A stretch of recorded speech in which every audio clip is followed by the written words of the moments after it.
I'm Daniel Carter, 33 years old, and I used to think my life was pretty good. 3 months ago, I'd have told you my marriage to Sophia was solid, maybe even something to be proud of. We'd been together for 7 years, and I thought we'd figured out how to make it work despite our differences. She came from a world of old money, fancy houses, private schools, and family names that meant something. I came from a blue-collar life. My dad was a mechanic, my mom a nurse, and we never had much beyond what we needed. When we met, I was just a guy fixing computers, and she was this bright, beautiful woman who didn't seem to care about where I came from. I thought we were equals, or at least I convinced myself we were. But looking back, I see the cracks were always there, waiting to split wide open. Her family, her mother Victoria, and her older brother Nathaniel never liked me. Every time I was around them, it felt like I was auditioning for a part I'd never get. They'd smile, sure, but it was the kind of smile that didn't reach their eyes. Sophia always brushed it off, saying, "They'll come around, Daniel, just give them time." I wanted to believe her. I really did, but 7 years is a long time to wait for people to stop treating you like dirt under their polished shoes. Things had been tense for a while, little arguments here and there, but nothing I couldn't handle. That is, until the annual family reunion up in Connecticut. It was supposed to be a weekend of bonding, a chance to smooth things over. Sophia begged me to go, said it would be different this time, that her family would see me for who I was. I wasn't thrilled about it. Honestly, I'd rather have stayed home and fixed a dozen broken laptops than face her relatives again. But I went for her. The estate was this huge colonial house perched on a cliff, all steep staircases and cold, echoing rooms. It was beautiful in a way that made you feel small, like you didn't belong unless you were born into it. From the moment we arrived, I could feel the weight of their stares. Victoria greeted me with a handshake so limp I barely felt it, and Nathaniel smirked like he knew something I didn't. The whole weekend stretched out in front of me like a test I hadn't prepared for. And I wasn't wrong. Every conversation was a minefield. I'd say something simple like how nice the weather was, and Victoria would correct me, saying it was unseasonably warm for this time of year, as if I'd insulted the family by not knowing. Nathaniel would chime in with some backhanded comment about my job, asking if I'd ever thought about moving up in the world. I'd laugh it off, try to keep the peace, but inside, I was boiling. Sophia kept telling me to relax, that they didn't mean anything by it, but I could see it in her eyes, she knew they did. By the second day, I was counting the hours until we could leave. I kept my head down, stayed polite, but it was like trying to hold water in my hands. It just kept slipping away. Dinner that night was the breaking point. We were all gathered around this long, polished table, candles flickering, silverware clinking, and I thought maybe I could make it through without a fight. Sophia squeezed my hand under the table, like she was rooting for me, and for a second, I felt okay. But then Nathaniel started in again, louder this time, and Victoria joined him, picking apart everything from the way I sat to the shirt I'd picked out. I could feel the room closing in, all those eyes on me, waiting for me to mess up. I don't know why I thought it would be different. Maybe I was just tired of pretending it didn't hurt. Maybe I wanted to prove something to them, to Sophia, to myself. Whatever it was, it set the stage for everything that came after. And by the end of that weekend, I wasn't the same man who'd walked through those doors. That reunion wasn't just a family gathering, it was the start of a storm I didn't see coming, one that had been brewing quietly for years. I'm Daniel Carter, and I've never been good at hiding how I feel, especially not that night at the reunion. The family estate up in Connecticut was like something out of a movie, big, old, and cold, with its cliffside view and endless staircases winding up to rooms I wasn't allowed to see. Sophia had dragged me there, promising it'd be different this time, that her family would finally ease up on me. I didn't believe her, not really, but I went anyway because I loved her and because I kept hoping she'd be right one day. The whole place smelled like money and judgment, and from the minute we pulled up, I knew I was in for it. Nathaniel, her older brother, was waiting by the front door with that smirk of his, like he'd already won some game I didn't know we were playing. Victoria, her mother, swept out in a cloud of perfume and gave me a look that said I tracked mud on her perfect floors, even though my shoes were clean. I tried to shake it off, told myself it was just a couple days, but every step I took in that house felt like I was walking deeper into a trap. Sophia kept whispering to me, "Just smile, Daniel, they'll warm up." But her voice sounded more desperate than sure. Dinner was the real test, though. We all sat down at this massive table, the kind you see in pictures of royalty, with candles and crystal glasses and more forks than I knew what to do with. I dressed up, put on a tie even though I hate them, because I wanted to fit in or at least not give them an easy target. The food came out, fancy stuff I couldn't pronounce, and I kept my mouth shut, nodding along while they talked about people and places I'd never heard of. Then Nathaniel started in. "So, Daniel," he said, leaning back in his chair like he owned the world, "still tinkering with those computers? Must be nice to have such a simple life." His tone was all sharp edges, and a few of her cousins snickered. I forced a laugh, said something about how I liked my work, but he didn't let up. "Ever think about doing something more ambitious?" he asked, and I could feel Victoria's eyes on me, waiting for me to trip over my answer. I mumbled something about being happy where I was, and Sophia squeezed my knee under the table like that was supposed to help. It didn't. The room kept buzzing with their chatter, and I felt like a ghost, just there, not really part of it. Then I got this dumb idea to give a toast. I don't know why. Maybe I thought it would show them I wasn't some outsider, that I belonged at that table with my wife. I stood up, cleared my throat, and started talking about gratitude, about how lucky I felt to be part of their family. I kept it short, simple, nothing fancy, but halfway through, her cousin started laughing, not loud, just this quiet, mean chuckle that spread like a ripple. My face burned, and I stopped, looking around at all those faces, some amused, some bored, none of them on my side. I raised my voice, not yelling, just firm, and said, "I'm serious. I mean this." The laughter died, and the room went dead quiet. I thought maybe I'd gotten through, that they'd heard me for once. But then Victoria stood up, slow and deliberate, like she was about to deliver a verdict. "We don't tolerate tantrums at this table, Daniel," she said, her voice icy. Tantrums? Like I was a kid throwing a fit instead of a man trying to say something real. I looked at Sophia, waiting for her to say something, anything, to back me up. She didn't. She just stared at her wine glass, swirling it like it held all the answers. My chest tightened, and I sat back down, the silence pressing in on me. The rest of dinner dragged on, forks scraping plates, voices picking up again like nothing happened. But I was done. I could feel it in my gut. This wasn't just another bad night. It was the start of something breaking. Nathaniel smirked across the table, Victoria sipped her drink, and Sophia wouldn't meet my eyes. I tried to reach out, to build a bridge with that stupid toast, and they'd burned it down before I could finish. I kept my mouth shut after that, nodding when I had to, but inside, I was raging. Not loud, not wild, just this steady, growing heat I couldn't shake. I'd spent years taking their jabs, swallowing my pride, telling myself it was worth it for her. But sitting there, watching her choose her wine over me, I started to wonder how much more I could take. The night ended with polite goodbyes and fake smiles, and I followed Sophia up to our room, the weight of that moment still hanging over me. I didn't know it yet, but that toast, gone cold, was the first crack in a wall I'd been holding up for too long. I'm Daniel Carter, and I've never been one for big blowouts, but that night after dinner at the reunion, I couldn't keep it in anymore. We'd made it back to the guest room Sophia and I were sharing, some fancy setup with a 4-poster bed and curtains that probably cost more than my car. The door clicked shut behind us, and I just stood there for a second, staring at the floor, trying to figure out how to say what I'd been holding back for years. My tie was choking me, so I yanked it off and tossed it on the chair, the whole night replaying in my head. Nathaniel's smirks, Victoria's cold dismissal, and Sophia sitting there like a statue while her family laughed at me. I turned to her, and she was already perched on the edge of the bed, arms crossed, looking at me like I was the one who'd done something wrong. "What was that, Daniel?" she asked, her voice low but sharp, like she was scolding a kid. I took a deep breath, trying to keep my cool, and said, "I've had enough, Sophia. I'm done with this." She rolled her eyes, and that little move lit a fire in me. "You're too sensitive," she said, like it was some fact I should have known by now. "They were just joking. You didn't have to make a scene." A scene? I hadn't yelled, hadn't thrown anything, just raised my voice to finish a toast they turned into a punchline. I stepped closer, hands clenched at my sides, and said, "I'm your husband, not their punching bag. I've been taking their crap for years, and you never once stand up for me." She didn't flinch, just kept those arms crossed tight, her face all calm and collected, like she'd rehearsed this. "You don't get it," she said. "This is how they are. You just have to deal with it." Deal with it? 7 years of snide comments, fake smiles, and tests I couldn't pass, and she thought I should just keep swallowing it? My voice stayed low, but it was shaking now.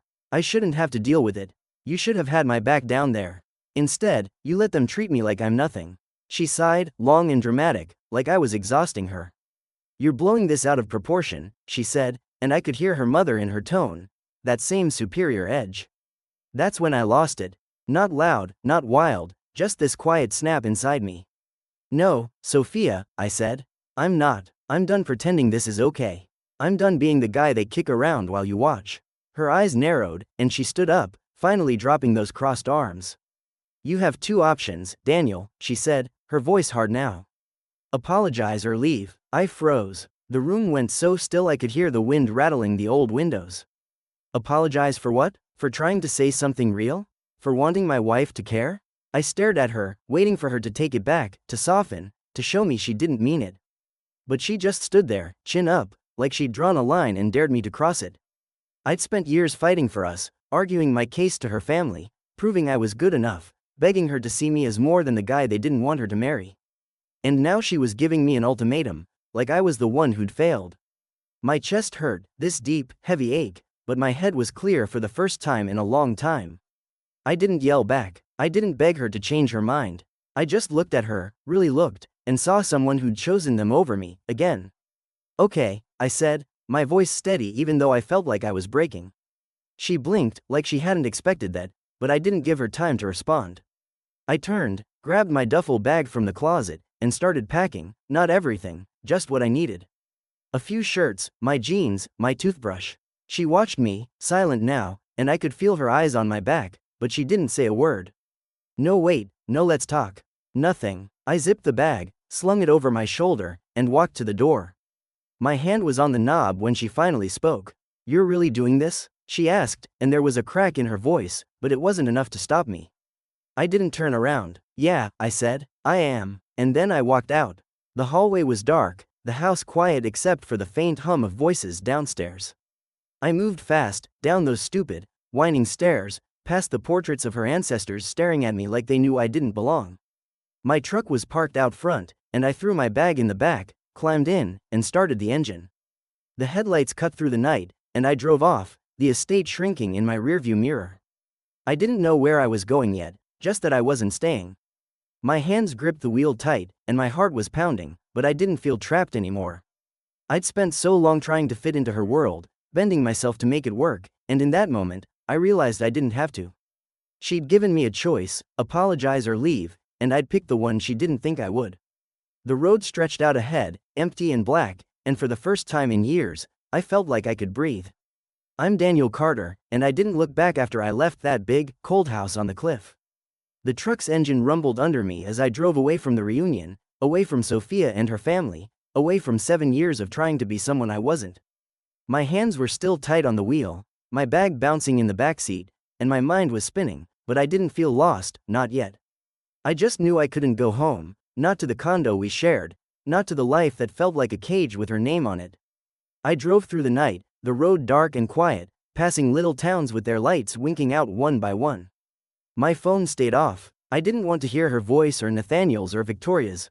I didn't want to see the messages I knew would come.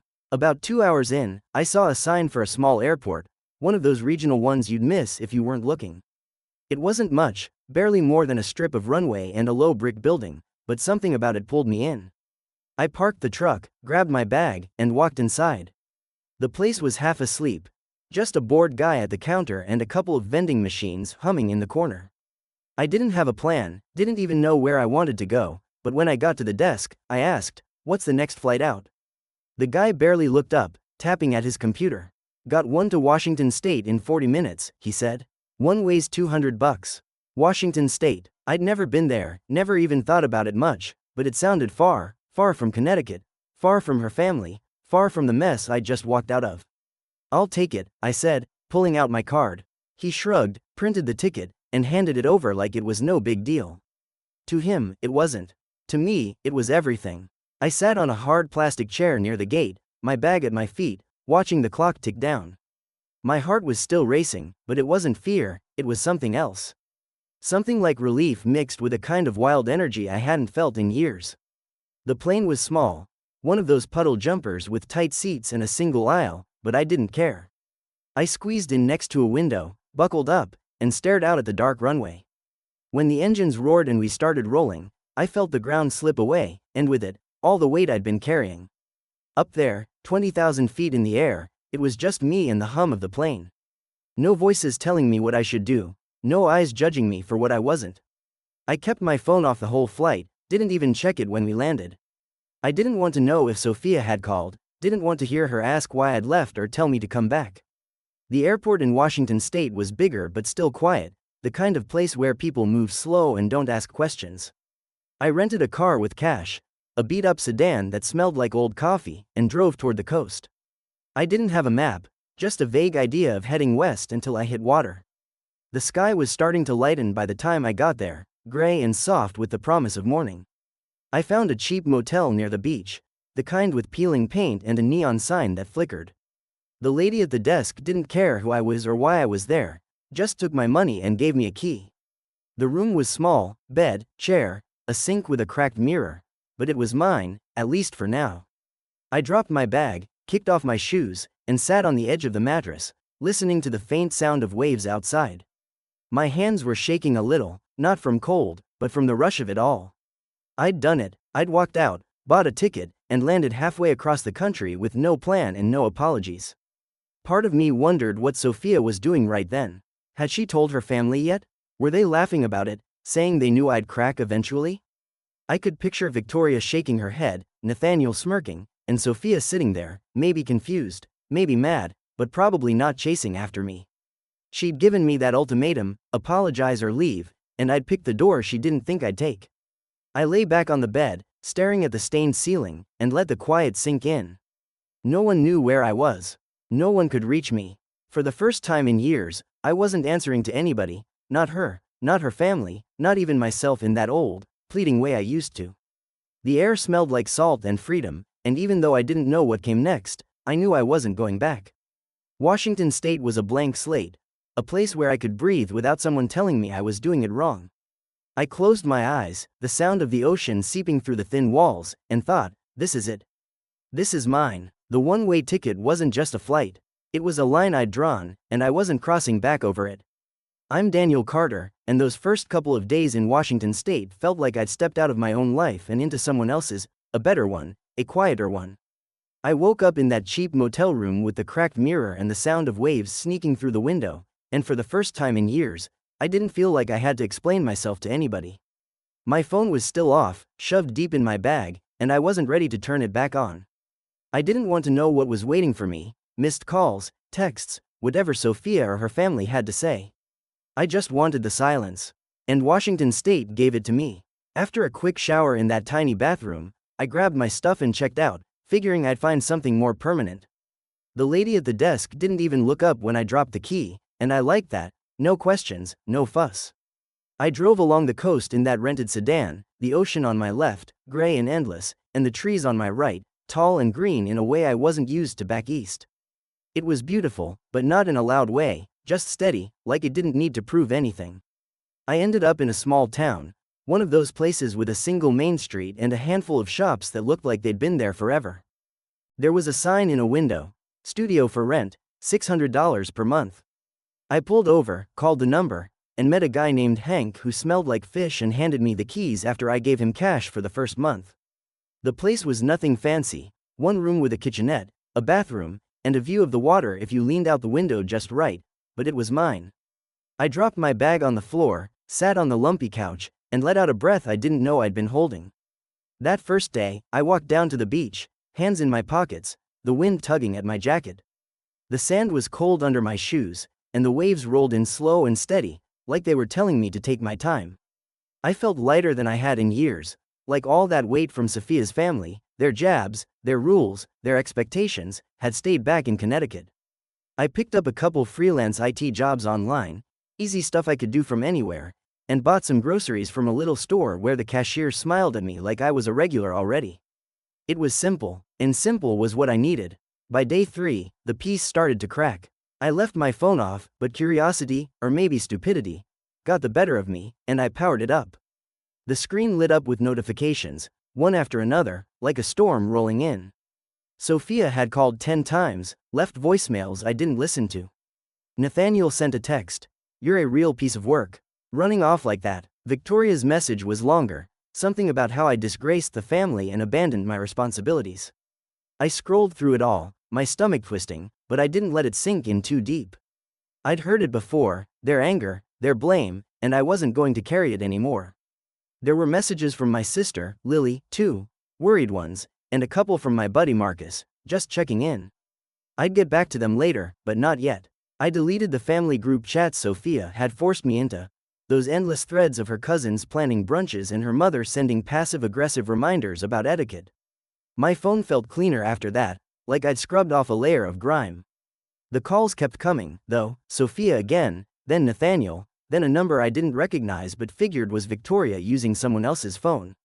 I didn't answer. I didn't need to hear the panic or the rage, didn't need to know if they were cursing me or crying. I already knew the script. I was the bad guy, the quitter, the one who couldn't handle it. Fine, let them think that. I sat down at the little table in my studio, opened my laptop, and typed an email to Sophia. It wasn't long, just a few lines. I'm safe. I'm not coming back. If you need to contact me, speak to my lawyer. I didn't have a lawyer yet, but I'd get one soon enough. I hit send, shut the laptop, and leaned back in the chair, staring at the ceiling. No apology, no excuses, no room for her to argue. That was it, the last thing I'd say to her for a while. Maybe ever. The phone buzzed again, but I turned it off and tossed it on the couch. Outside, the sky was turning pink over the water, and I stepped onto the tiny balcony, breathing in the salty air. I could hear seagulls and the low hum of a boat somewhere far off. This was my life now, quiet, mine, no one else's rules. I didn't know how long it would last, didn't know what they'd do next, but for those first 48 hours, I'd found something I hadn't had in years: peace. Silence wasn't just the absence of noise. It was the absence of their voices, their demands, their judgment. It said everything I couldn't put into words. I'd walked away, and I wasn't looking back. The waves kept rolling in, steady and sure, and I let them wash over me, drowning out the past one crash at a time. I'm Daniel Carter, and after a week in Washington State, I started to feel like the dust was finally settling, not just around me, but inside me, too. That little studio by the coast was home now, with its creaky floors and the salty breeze that slipped through the window every morning. I'd wake up to the sound of waves, make coffee in the chipped mug I'd bought from a thrift store, and sit at my table with my laptop, picking up freelance IT jobs to keep the bills paid. It wasn't glamorous, but it was mine, and that was enough. Back in Connecticut, I could only imagine what they were saying about me. Sophia's family had a way of turning everything into a story where they were the victims and I was the villain who'd stormed out and left them all in ruins. He abandoned us, I could hear Victoria saying, her voice dripping with that fake hurt she was so good at. He was unstable, Nathaniel would add, smirking like he'd always known I'd crack. He couldn't handle the pressure, Sophia might say, quiet and sad, like she was disappointed but not surprised. I didn't have to guess too hard. I'd lived with their judgment long enough to know how they'd spin it. They'd sit around that big table at the estate, sipping wine and picking me apart, convincing themselves I'd been the problem all along. But I wasn't there to hear it, and that was the best part. I had people who saw it differently, though, my own witnesses, you could say. My sister, Lily, had watched me shrink over the years, trying to fit into Sophia's world. She'd call me after every visit to their house, asking, "Why do you let them treat you like that?" I'd shrug it off, tell her it wasn't a big deal, but she knew better. My best friend, Marcus, was the same. He'd been there from the start, back when Sophia and I were just dating, and he'd seen me slowly disappear into the shadow of her family. "You're not yourself around them, man," he'd say, and I'd laugh it off. But he was right. They both tried to warn me, in their own ways, that I was losing something, myself, maybe. And now that I was gone, I could feel it coming back. Sophia didn't file for divorce, not right away, and that didn't surprise me. She wasn't the type to act fast. She'd wait, play it out, see if I'd break first. Victoria told her I'd come crawling back, tail between my legs, begging for forgiveness. "They always do," I could hear her saying, all smug and certain, like I was some predictable stray dog. Nathaniel would back her up, saying I didn't have the guts to stay gone. They'd sit there, plotting how long it would take me to crack, how many days before I showed up at the condo with an apology and a promise to behave. But days turned into weeks, and I didn't call, didn't text, didn't show up. I'd sent that one email, "I'm safe. I'm not coming back," talked to my lawyer, and that was it. Radio silence from my end. And it drove them crazy, I bet. I could picture Sophia checking her phone, waiting for something that wasn't coming, her mother hovering over her shoulder, telling her to be patient. But I wasn't playing their game anymore. Out here, I was breathing again, really breathing, not just sucking in air between their jabs and expectations. The air in Washington state was clean, sharp with salt and pine, and it filled my lungs like it was washing out all the years I'd spent holding my breath. I'd walk the beach in the mornings, hands in my pockets, watching the waves roll in and out, and it was like they were smoothing over the rough edges inside me. I didn't need much, just my little place, my work, and the quiet. I deleted their voices from my phone, their faces from my head, and every day I stayed gone, I felt stronger, like I was building something new out of the pieces they tried to break. I thought about my mom sometimes, how she'd raised me and Lily on her own after Dad died, working long shifts at the hospital to keep us fed. She never apologized for who she was, never bent to fit anyone else's idea of her, and I'd forgotten that about myself somewhere along the way. Sophia's family had made me feel small, like I had to prove I was worth something. But out here, I didn't have to prove a damn thing. The people I met, the guy at the grocery store, the lady who ran the coffee shop down the street, didn't care where I came from or who I'd married. They just nodded, said hi, and let me be. It was simple, and simple was freedom. I kept my phone off most of the time now, only turning it on to check in with Lily or Marcus, who'd both cheered when I told them I'd left. About time, Lily said. And Marcus just laughed, saying, I knew you had it in you. They were my anchors, the ones who reminded me I wasn't crazy for walking away. Sophia could wait all she wanted. Her family could spin their stories. But I wasn't going back. The dust had settled, and I was still standing, stronger, quieter, and finally free. I'm Daniel Carter, and 2 months after I landed in Washington state, I had to go back, not to stay, not to fix things, just to get what was mine. I'd been living light in that little coastal studio, working my freelance gigs, breathing the salty air, but there were things in the condo I couldn't leave behind forever. Not furniture or fancy stuff. Sophia could keep all that. But the small things that mattered, my mom's old books, a watch my dad gave me before he passed, a couple photos of me and Lily when we were kids. Those were mine, legally and in every other way, and I wasn't letting them stay buried in her world. So I booked a cheap flight back to Connecticut, rented a car at the airport, and drove to the condo on a gray Tuesday morning. The whole trip felt like walking into a memory I didn't want to relive, the familiar roads, the hum of the city, the weight of it all creeping back. I didn't tell anyone I was coming, not Sophia, not her family, not even Lily or Marcus.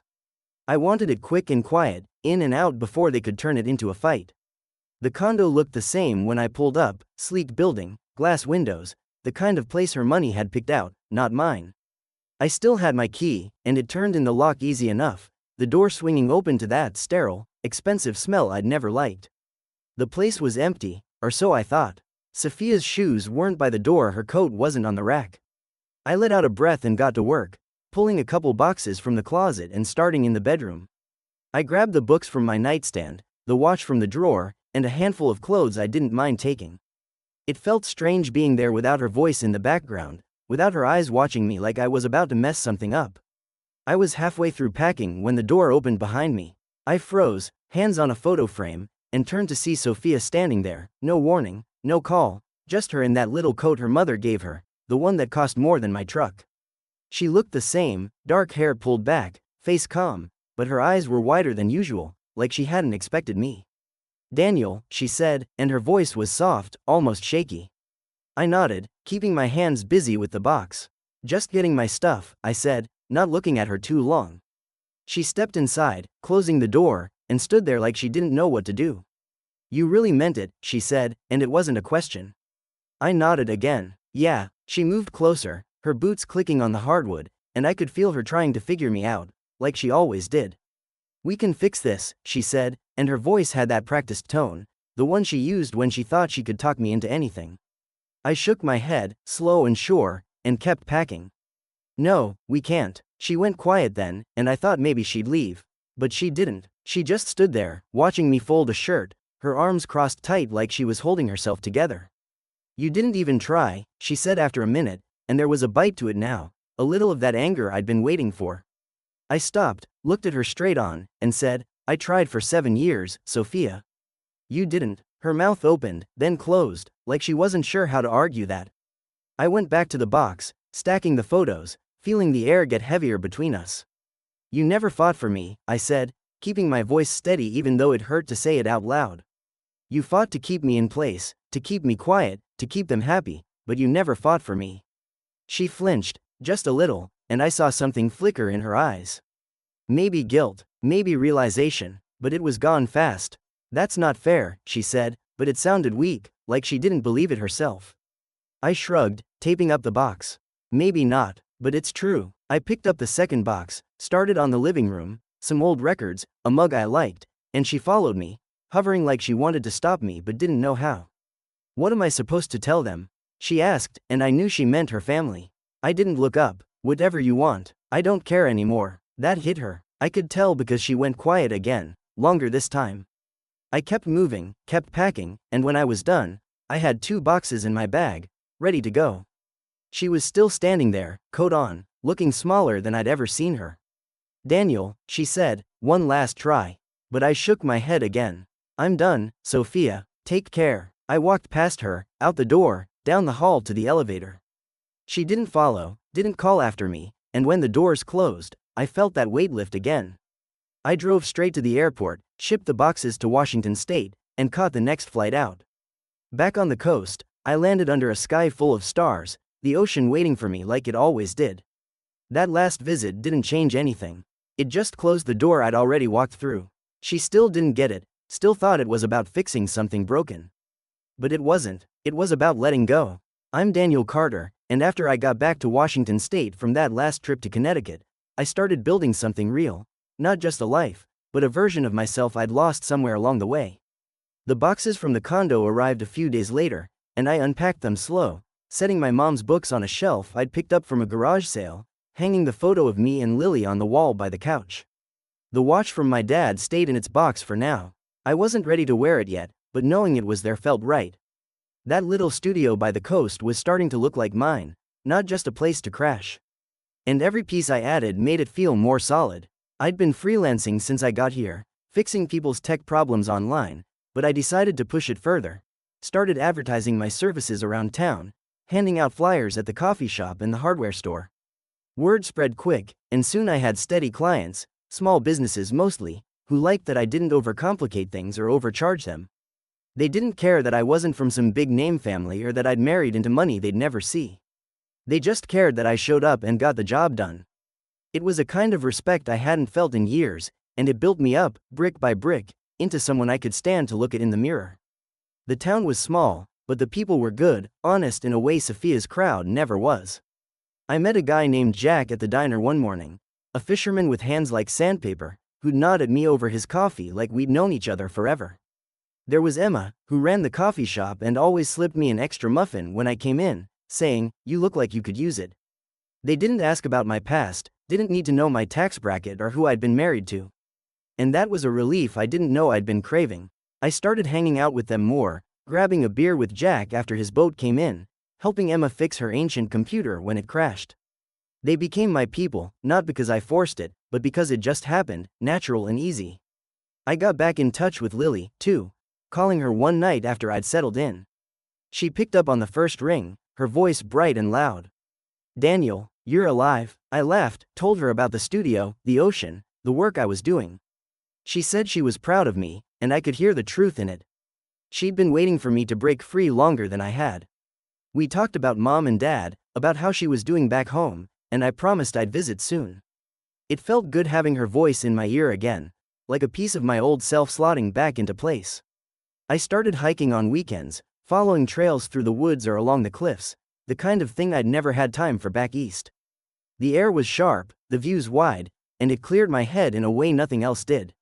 One Saturday, I stopped by the local shelter on a whim and came home with a dog, a scruffy mutt with one ear that stuck up funny.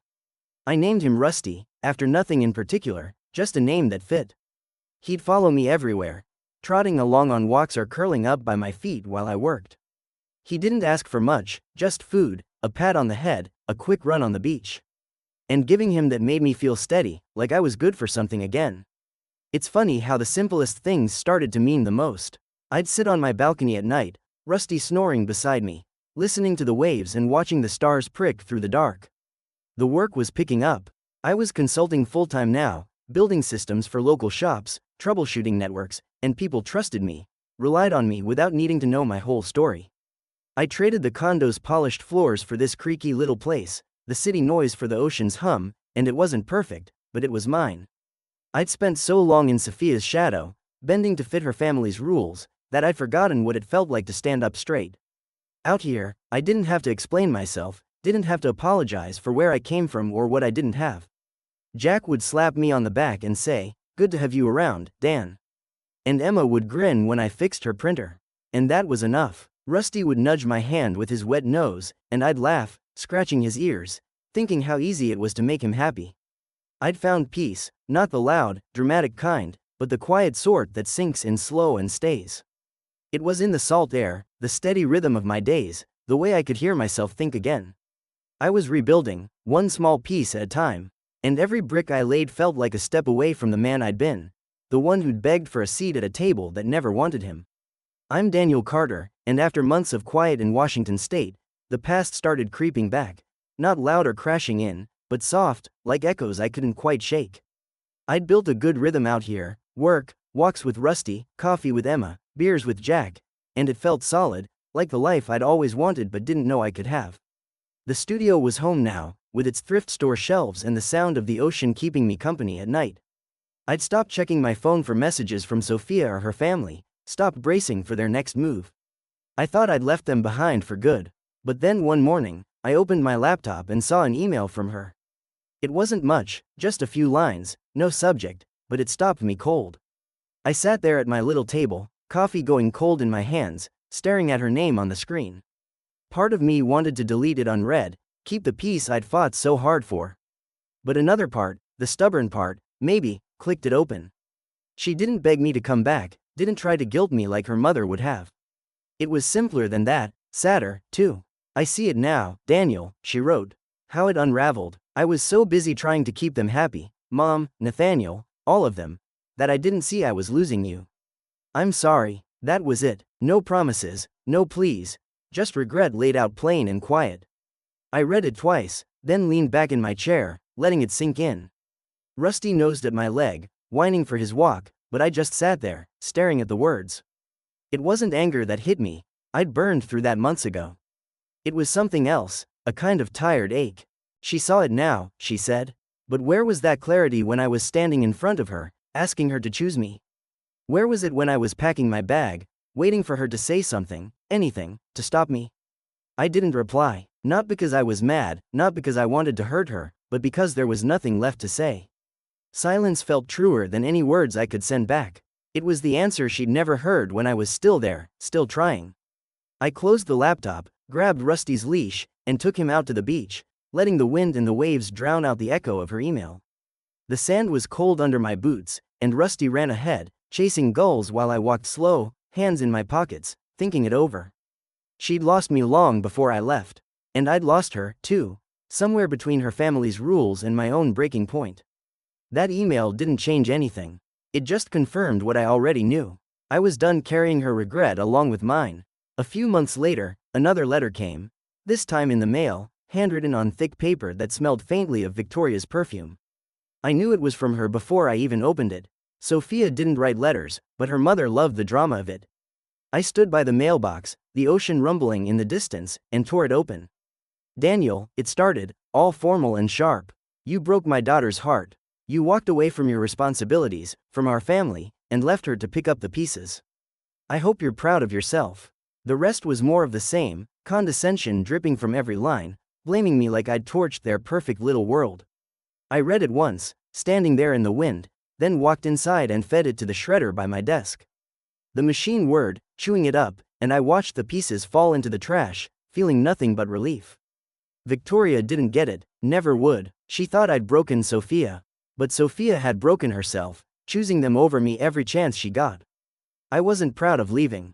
But I wasn't ashamed, either. It was what I had to do to breathe again. I didn't owe her an answer. Didn't owe her anything anymore. The shredder clicked off, and I took Rusty for another walk, letting the salt air clear my head. Those echoes, Sophia's email, Victoria's letter, kept coming. But they didn't stick. I'd built too much here to let them pull me back. Work was steady now, my clients relying on me, and I liked the weight of that, the way it kept me grounded. Jack and I had started fishing on weekends, Just a little boat and some quiet hours on the water. And Emma would tease me about my sunburn when I came into the shop after. Lily called sometimes, telling me about her life back east, and I'd tell her about Rusty's latest trick or the view from my balcony. It was small, this world I'd made, but it was solid, and it didn't bend to anyone else's rules. The past could echo all it wanted. Sophia could regret, Victoria could rage, but I wasn't listening anymore. I'd found my footing, one step at a time. And every day I stayed gone, those voices got quieter. I'd sit out on the bluff some nights, watching the waves crash under the stars, and feel the truth settle in. I didn't need their forgiveness. Didn't need their understanding. I had this, the ocean, the dog, the people who didn't care where I'd come from. And it was enough. I'm Daniel Carter, and it's been a year since I walked out of that big house in Connecticut. A year since I bought that one-way ticket to Washington State and decided to stop explaining myself. The divorce is final now, papers signed, lawyers paid, all the loose ends tied up neat and clean. I live in a modest place on a bluff overlooking the Pacific. A step up from the studio but still simple, with a porch where I can sit and watch the water stretch out forever. I wake up early most days, make coffee, and take Rusty for a walk along the shore before I settle into work. Still in tech, still fixing systems and solving problems, but on my terms now. The air's always got that salty bite to it, and the sound of the waves is a constant, like a heartbeat I've gotten used to. It's not a flashy life, but it's mine, and that's the biggest change of all. I don't answer to anyone anymore. Back when I left, Sophia wanted an apology, wanted me to bend one last time, to fit her world. But I chose the ticket instead, and I've never looked back. The condo, her family, that whole suffocating mess, it's a memory now, fading a little more every day I spend out here. I think about it sometimes, how I spent 7 years trying to be what they wanted, twisting myself into knots to prove I was good enough. Her mother, Victoria, with her cold stares and sharper words. Nathaniel, with his smirks and jabs. And Sophia, caught between them and me, always picking their side when it mattered. I used to wonder if I could have fought harder, stayed longer. But out here, with the ocean in front of me and Rusty at my feet, I know I did the right thing. Leaving wasn't running, it was saving myself. The divorce took months to sort out, longer than it should have because Sophia dragged her feet. She didn't fight it outright, didn't show up with lawyers screaming, but she stalled, missed deadlines, asked for extensions, like she thought I'd change my mind if she waited me out. I didn't. My lawyer handled most of it, and I kept my distance, sending emails when I had to, keeping it short and to the point. When the final papers came through, I signed them at my kitchen table, the pen scratching loud in the quiet, and felt a weight lift I didn't know was still there. It was done. No more ties, no more claims, just me and the life I built out here. I've got my routines. Work in the mornings, hikes or fishing with Jack on weekends, coffee with Emma when she's not swamped at the shop. Lily came to visit once, stayed a week, and we sat on the porch every night, talking about everything and nothing.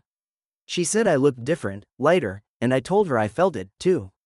Rusty's grown into himself, still scruffy but smarter now, and he's my shadow, follows me from room to room, sleeps by the door like he's guarding it. The people in town know me, not my whole story, just the parts one share, and they don't ask for more. Jack calls me Dan like it's always been my name, and Emma started trusting me with the shop's books when her numbers don't add up.